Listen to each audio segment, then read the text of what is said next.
रजनीकांत आम लोगों के लिए उम्मीद का प्रतीक। यह कहना कोई अतिशयोक्ति नहीं होगी कि रजनीकांत ऐसे इंसान हैं जिन्होंने फर्श से अर्श तक आने की कहावत को सत्य साबित करके बताया हो। दुनिया में ऐसे कई लोग हैं जिन्होंने बड़ी बड़ी सफलताएं अर्जित की, पर जिस तरह रजनीकांत ने अभावों और संघर्षों में इतिहास रचा है, वैसा पूरी दुनिया में कम ही लोग कर पाए होंगे। एक कारपेंटर से कुली बनने, कुली से बीटीएस कंडक्टर और फिर एक कंडक्टर से विश्व के सबसे ज्यादा प्रसिद्ध सुपरस्टार बनने तक का सफर कितना परिश्रम भरा होगा, ये हम सोच सकते हैं। रजनीकांत का जीवन ही नहीं बल्कि फिल्मी सफर भी कई उतार चढ़ावों से भरा रहा है। जिस मुकाम पर आज रजनीकांत काबिज हैं, उसके लिए जितना परिश्रम और त्याग चाहिए होता है, शायद रजनीकांत ने उससे ज्यादा ही किया है। संघर्षपूर्ण बचपन। रजनीकांत का जन्म 12 दिसंबर 1950 को कर्नाटक के बेंगलुरु में एक बेहद मध्यम वर्गीय मराठी परिवार में हुआ था। वे अपने 4 भाई बहनों में सबसे छोटे थे। उनका जीवन शुरुआत से ही मुश्किलों भरा रहा। मात्र 5 वर्ष की उम्र में ही उन्होंने अपनी मां को खो दिया था। पिता पुलिस में एक हवलदार थे और घर की माली स्थिति ठीक नहीं थी। रजनीकांत ने युवावस्था में कुली के तौर पर अपने काम की शुरुआत की, फिर वे बीटीएस में बस कंडक्टर की नौकरी करने लगे। रजनीकांत का अंदाज एक कंडक्टर के तौर पर भी उनका अंदाज किसी स्टार से कम नहीं था। वो अपनी अलग तरह से टिकट काटने और सीटी मारने की शैली को लेकर यात्रियों और दूसरे बस कंडक्टरों के बीच विख्यात थे।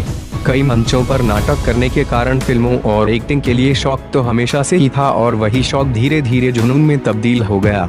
लिहाजा उन्होंने अपना काम छोड़कर चेन्नई के अद्यार फिल्म इंस्टीट्यूट में दाखिला ले लिया। वहां इंस्टीट्यूट में एक नाटक के दौरान उस समय के मशहूर फिल्म निर्देशक के बालचंद्र की नजर रजनीकांत पर पड़ी और वो रजनीकांत से इतना प्रभावित हुए कि वहीं उन्हें अपनी फिल्म में एक चरित्र निभाने का प्रस्ताव दे डाला। फिल्म का नाम था अपूर्व रागांगल। रजनीकांत की ये पहली फिल्म थी, पर किरदार बेहद छोटा होने के कारण उन्हें वो पहचान नहीं मिल पाई जिसके वे योग्य थे। लेकिन उनकी एक्टिंग की तारीफ हर उस इंसान ने की जिसकी नजर उन पर पड़ी। विलेन से हीरो बने रजनीकांत का फिल्मी सफर भी किसी फिल्म से कम नहीं। उन्होंने पर्दे पर पहले नकारात्मक चरित्र और विलेन के किरदार से शुरुआत की, फिर साइड रोल किए और आखिरकार एक हीरो के तौर पर अपनी पहचान बनाई। हालांकि रजनीकांत निर्देशक के बालचंद्र को अपना गुरुवार मानते हैं, पर उन्हें पहचान मिली निर्देशक एसपी मुथुरामन की फिल्म चिलकमा चेपिंडी से। इसके बाद एसपी की ही अगली फिल्म ओरुकेल विकुरी में वे पहली बार हीरो के तौर पर अवतरित हुए। इसके बाद रजनीकांत ने पीछे मुड़कर नहीं देखा और दर्जनों हिट फिल्मों की लाइन लगा दी। बादशाह, मुथु, अन्नामलाई, अरुणाचलम, थालापति उनकी कुछ बेहतरीन फिल्मों में से एक है।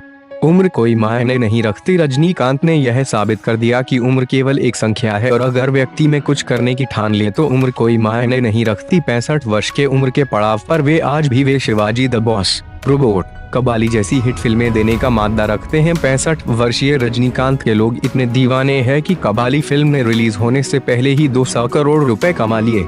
एक समय ऐसा भी था जब एक बेहतरीन अभिनेता होने के बावजूद उन्हें कई वर्षों तक नजरअंदाज किया जाता रहा, पर उन्होंने अपनी हिम्मत नहीं हारी। ये बात रजनीकांत के आत्मविश्वास को और विपरीत परिस्थितियों में भी हार न मानने वाले जज्बे का परिचय देती है। जमीन से जुड़े हुए रजनीकांत आज इतने बड़े सुपर सितारे होने के बावजूद जमीन से जुड़े हुए हैं। वे फिल्मों के बाहर असल जिंदगी में एक सामान्य व्यक्ति की तरह ही दिखते हैं। वे दूसरे सफल लोगों से विपरीत असल जिंदगी में धोती कुर्ता पहनते हैं। शायद इसीलिए उनके प्रशंसक उन्हें प्यार ही नहीं करते बल्कि उनको पूजते हैं। रजनीकांत के बारे में ये बात जग जाहिर है कि उनके पास कोई भी व्यक्ति मदद मांगने आता है, वे उसे खाली हाथ नहीं भेजते। रजनीकांत कितने प्रिय सितारे हैं, इस बात का पता इसी से लगाया जा सकता है कि दक्षिण में उनके नाम से उनके प्रशंसकों ने एक मंदिर बनाया है। इस तरह का प्यार और सत्कार शायद ही दुनिया के किसी सितारे को मिला हो। चुटकुलों की दुनिया में रजनीकांत को ऐसे व्यक्ति के रूप में जाना जाता है जिसके लिए नामुमकिन कुछ भी नहीं, और रजनीकांत लगातार इस बात को सच साबित करते रहते हैं। आज वे 65 वर्ष की उम्र में रोबोट 2 फिल्म पर काम कर रहे हैं। उनका यही अंदाज लोगों के